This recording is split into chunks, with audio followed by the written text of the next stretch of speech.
over $700 billion in global trade value, is quietly shifting away from the United States and flowing into Canada. While Washington is preoccupied with tariffs, Canada, the quiet neighbor, has suddenly been pulling the economic lifeblood out of the U.S. through key industries like mining, electrification, and logistics. This geopolitical shift isn't an unexpected incident. It's the inevitable result of a prolonged erosion of trust. Historically, the U.S. position was built on the stability of the dollar, military power, and most importantly, the predictability of its policies. However, in recent years, trade wars initiated by Washington, sudden tariff changes, and internal political instability have severely shaken America's position on the global stage. Global corporations and governments who dislike uncertainty began seeking alternatives to mitigate risk. A warning from Seattle Port Commissioner Ryan Colkins about the 40% drop in ship and container traffic wasn't just about tariffs. It's a sign that shipping companies are proactively searching for safer and more stable trade routes. In this gap, Canada has acted. Instead of making loud speeches, Ottawa has focused on tangible actions, building modern infrastructure, securing long-term contracts, and maintaining a stable legal environment. Canada has positioned itself as a reliable alternative, with the message, "Here's the stability, efficiency, and certainty the world is looking for." Canada's strategy isn't just about competition. It's a methodical attack aimed at seizing the choke points, strategic bottlenecks on which the entire 21st century economy depends.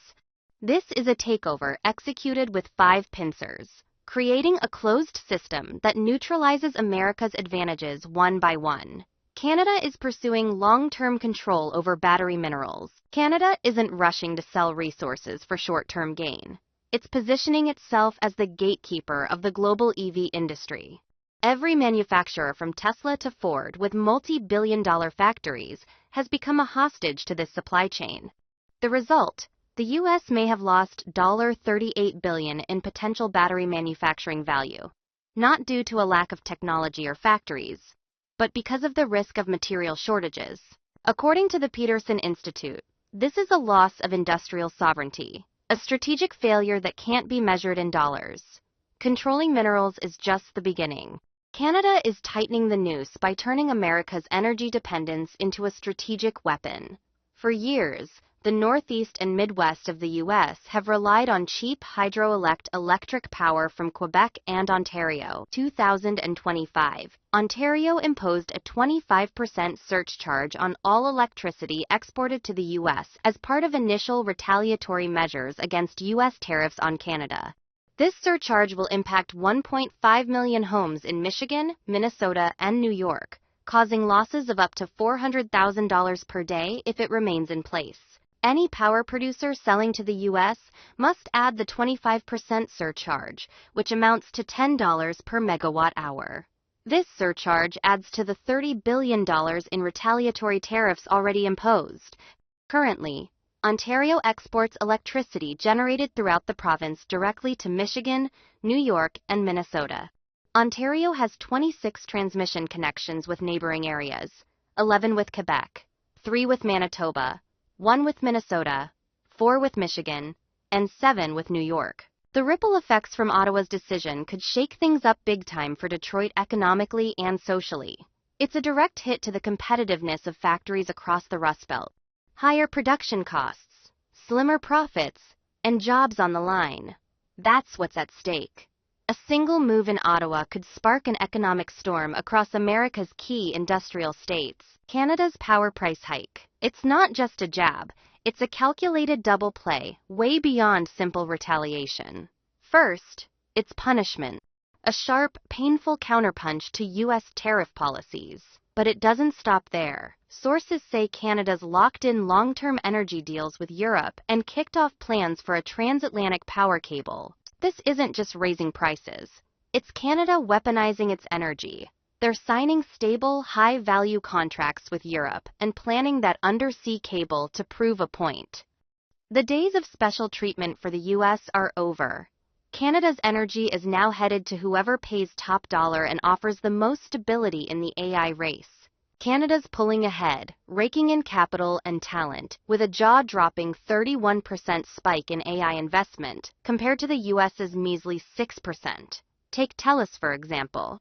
They're pouring 70 billion CAD into projects through 2029, with 1.7 billion earmarked for AI and data centers.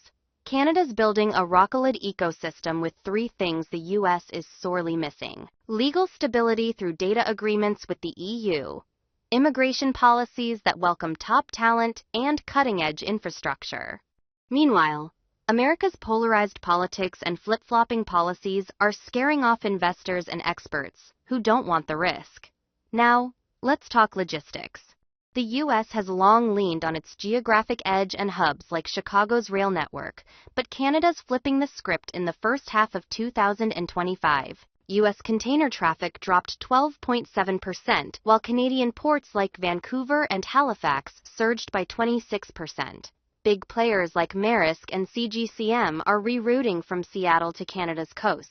And here's the kicker. CPKC launched a seamless transport corridor from Mexico to Halifax, completely bypassing Chicago. It's a gut punch to America's inland transport network. Faster by 5 days, cheaper and more efficient. For global corporations, the choice is obvious. Go where it's smarter and smoother. That's why $22.5 billion in port revenue and 27,000 American jobs vanished. Not because of a recession, but because a sharper competitor redrew the trade map right under our noses. These moves aren't random. They're a self-reinforcing ecosystem. Cheap energy fuels, mineral processing, AI-powered data centers optimize supply chains.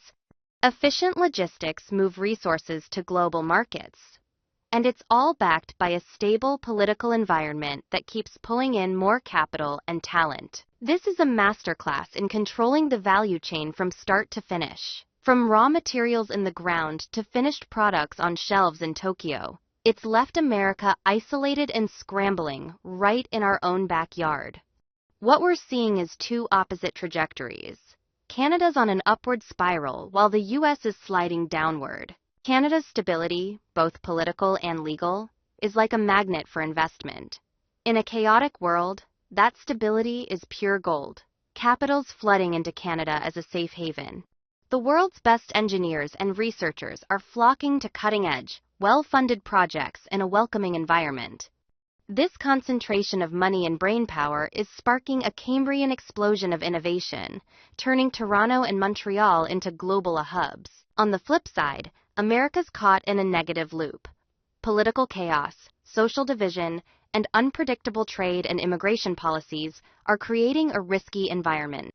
Investors are hitting pause or redirecting long-term projects to safer bets like Canada.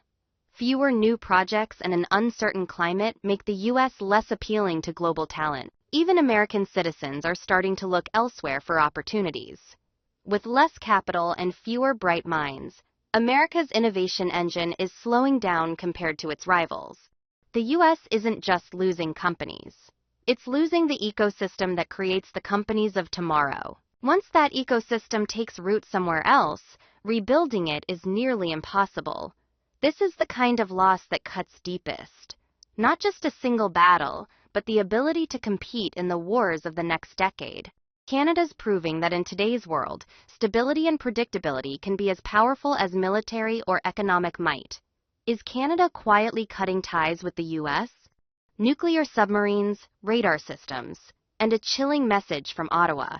$60 billion in submarines, $6 billion in radar, a $19 billion F-35 deal on the edge of collapse. One of America's closest allies is quietly stepping out of its shadow. A firm message from Ottawa.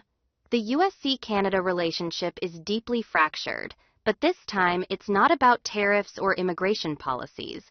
It's about nuclear submarines, long-range radar systems, and a total rethinking of national defense strategy without relying on the United States. Canada's new Prime Minister, Mark Carney, a former governor of the Bank of England, declared, "We cannot and should not entrust our national defense to anyone else." This statement wasn't meant to provoke. It was a clear, calculated signal to Washington at a time when trust between the two countries is at its lowest in decades. Nuclear submarines not made in USA. Earlier this month, the French nuclear-powered submarine FS Tourville docked in Halifax, Nova Scotia, just 300 m from the U.S. border. But this wasn't a diplomatic visit. It was a live demonstration of France's latest naval technology for Canadian defense officials. Canada is now preparing to replace its aging submarine fleet in a modernization plan worth $60 billion Canadian, roughly $42 billion USD. They plan to acquire between 6 and 12 nuclear-powered submarines specifically for long-duration operations in the Arctic, where competition for control is intensifying. In the past, major arms deals like this almost always went to American companies. This time, France is leading, backed by its Barracuda-class submarine program and a strengthening defense partnership with Ottawa Long Range Radar, choosing Australia over the U.S. Shortly after, Canada announced a major investment, $6 billion Canadian dollars into the JOR radar system developed in Australia. JRO is an over-the-horizon radar capable of detecting aircraft and ships up to 3,000 kilometers away by bouncing radio waves off the ionosphere, covering the vast Arctic region in real time. What's striking is this. Canada bypassed all the U.S. defense giants. No Lockheed Martin, no Raytheon, no Northrop Grumman. Why? Because Canada no longer trusts American defense consistency. The Arctic is too critical to leave in the hands of uncertain alliances. Canada wants sovereign surveillance free of foreign pressure, even from its southern neighbor. F-35 deal under review.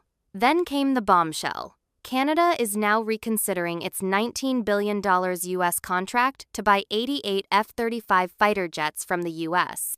The agreement was signed in 2023, and Canada has only paid for the first 16 units so far. But now the government is reviewing the entire deal and may switch suppliers. Defense Minister Bill Blair called it a necessary strategic decision to protect Canadian sovereignty. But analysts are calling it what it really is: the strongest warning Canada has sent to the Pentagon in over 30 years. NATO allies are watching, and this shift isn't isolated.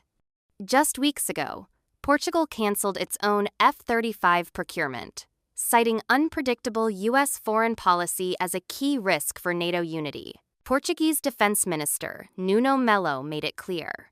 We must rethink our reliance on a partner whose positions change too quickly. And that's the heart of the issue. Can a unified defense system survive when its central pillar becomes volatile and erratic? A post-NORAD era. For decades, NORAD, the North American Aerospace Defense Command, was a symbol of unshakable trust between Canada and the U.S. But behind closed doors, Ottawa is quietly building alternative systems. From Australian radar to French submarines and more European tech contracts, Canada is not just diversifying suppliers. It's restructuring its entire defense ecosystem, piece by piece. This is not just procurement. It's a strategic realignment of historic proportions. Stay tuned to see how Europe, Asia, and Washington respond next. Trump doubles tariffs on Canadian steel and aluminum and even suggests making Canada the 51st state. Canada's response will shock you. 1. U.S. tariff hikes. A power move or a big mistake?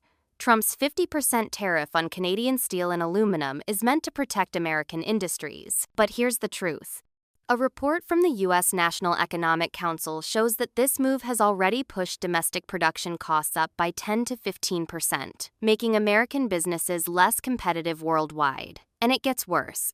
U.S. automakers, machinery manufacturers, and construction companies rely on Canadian metals, and now they're facing a supply chain crisis. The American construction industry warns that material costs could skyrocket by 20%, leading to higher housing prices and stalled infrastructure projects. So, here's the big question. Did Trump just make a massive mistake? Keep watching. Canada's payback is about to shake things up. 2. Canada strikes back. Power cuts and a direct hit to Elon Musk. Canada isn't holding back. Ontario Premier Doug Ford is now threatening to cut electricity exports to the U.S. a move that could spike energy prices by 15 to 20% in states like New York, Vermont, and Minnesota, which rely heavily on Canadian power. We need to sit down, work together, and land a fair deal. A deal that gives businesses the confidence to invest. A deal that gives workers the security they need and deserve. Until then, Ontario will keep up the fight. We will apply maximum pressure to maximize our leverage.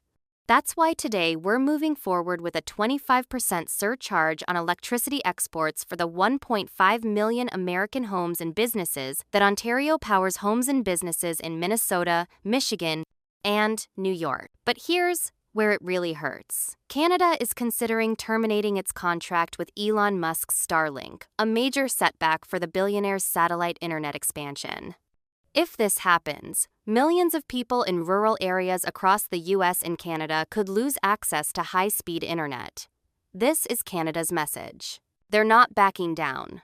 3. The US boycott. Billions in losses for American businesses. This trade war isn't just playing out between governments, it's hitting the real economy. Canadian travel to the US has collapsed by over 40%, costing the American tourism industry billions.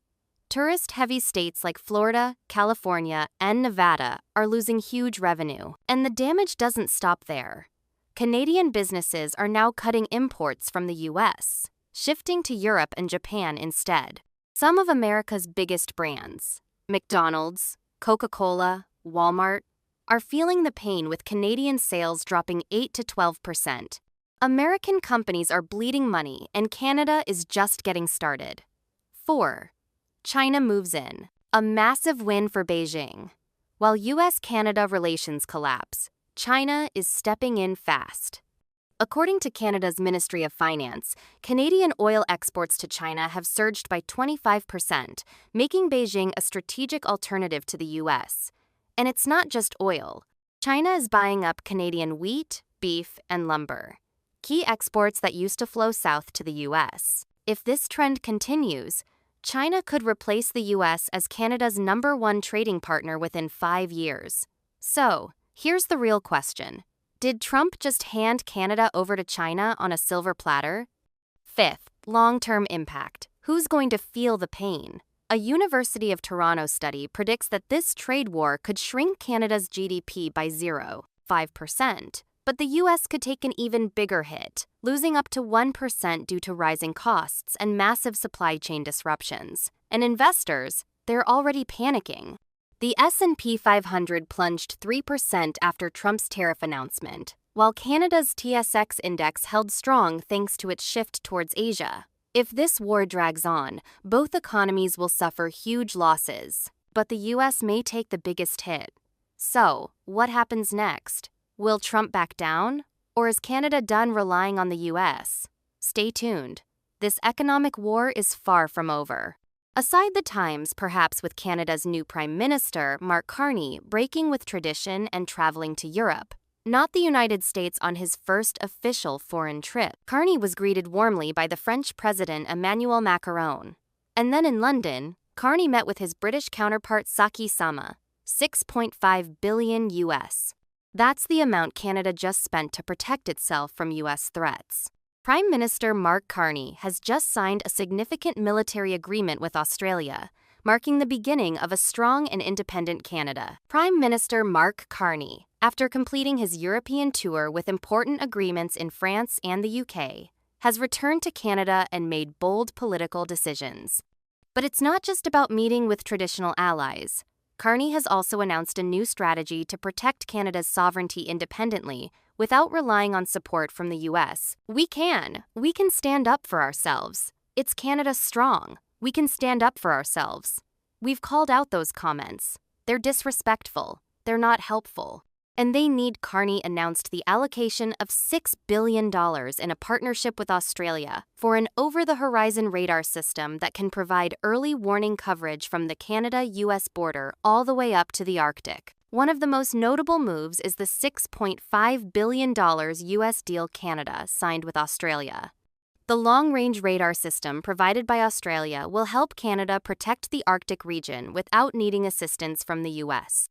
This is a critical strategic agreement, not just defensive, but also a clear sign of national independence. This event is not just a military transaction.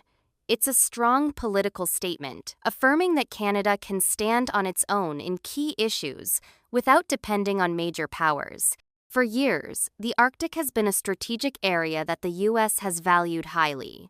But now Canada is strengthening its position there without the need for help from the Trump administration. Mark Carney made it clear in his statements that Canada will continue to expand its international partnerships, not just with Australia, but also with other countries like France and EU members.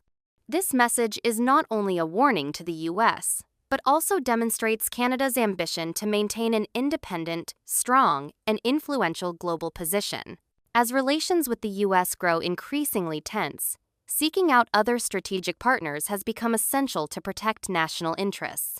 With the increasing tensions between the U.S. and Canada, the Canadian community has taken clear actions to express national pride.